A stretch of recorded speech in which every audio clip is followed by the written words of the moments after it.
Hello there. So I would not wanted to just give a bit of a taste of what Lucky for None is like. So if you don't know, Lucky for None is a D13 dice game. So this is a D13 here, and it's a slightly weird and lumpy dice. It's not quite even. It's got weird spaces on it. And I've got some other videos of rolling it, but it doesn't always roll exactly like you'd normally expect a dice to do it.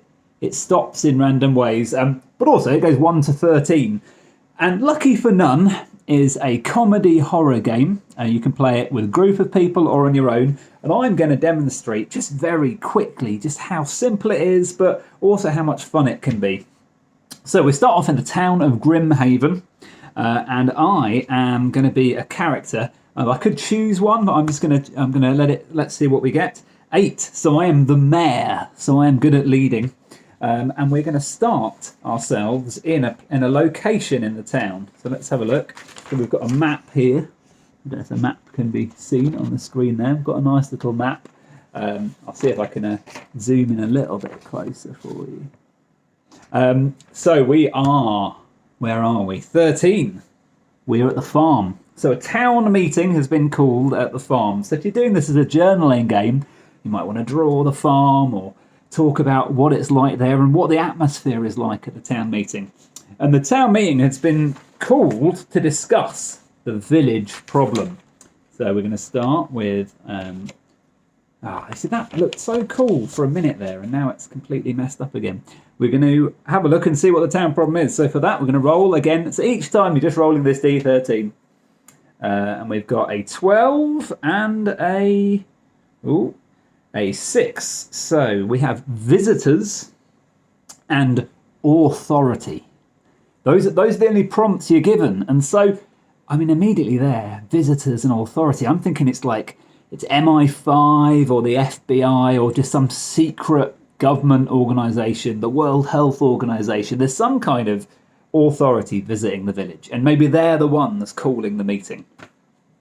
And so then you have to work out what's going to happen. So presumably we're at a meeting. So maybe these guys have stood up and they're wanting to say something. They're wanting to make an announcement. But I'm the mayor.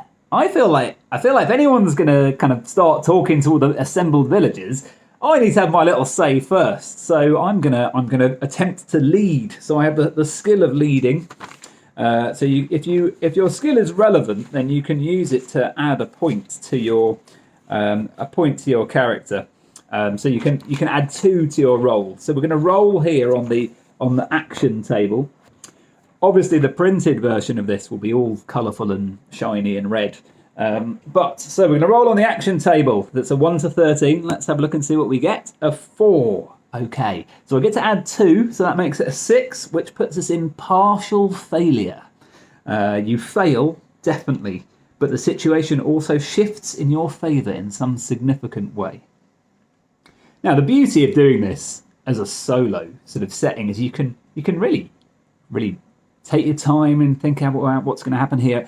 I like the idea of actually writing this out in prose as a real story, because I think you'd get enough out of one of these to write a full kind of 3,000 to 5,000 word short story.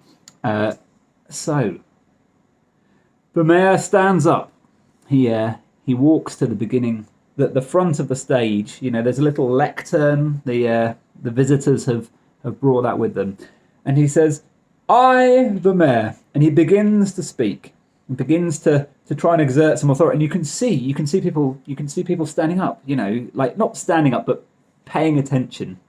I, the mayor of Grimforth, have this to say, and it looks like I'm gathering attention. But I think what we're going to do now is we're going to have one of the game's events happen. I think the reason that it's a partial failure is like, you know, there's an acceptance of my authority in the room, but actually I do not capture the crowd because an event happens. So we go to the event table. So the game works in a very basic way. You travel around different locations in whatever way you want to, and events happen.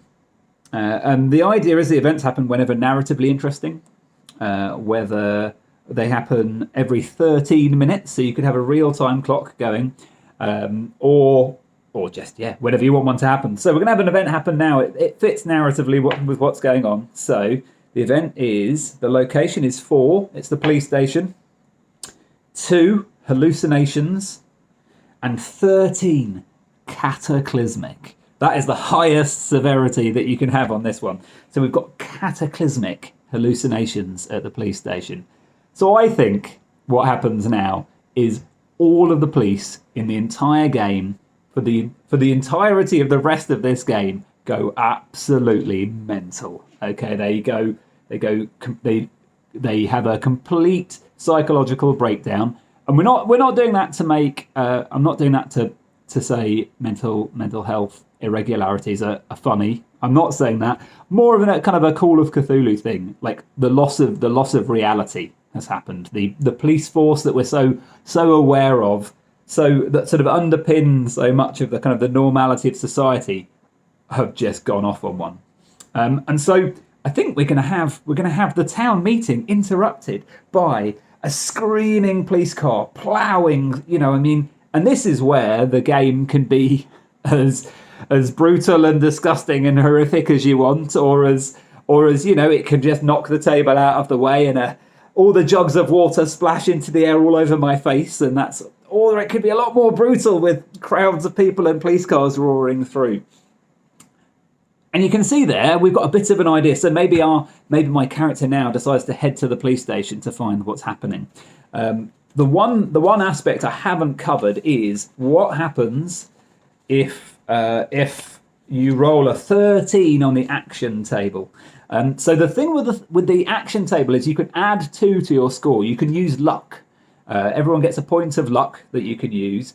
So you can add 4 points. You can jump up quite significantly on the action table.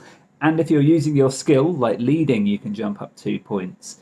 But if you hit 13, you get an absolute success and you get a bad thing happening. So let's just roll an example bad thing.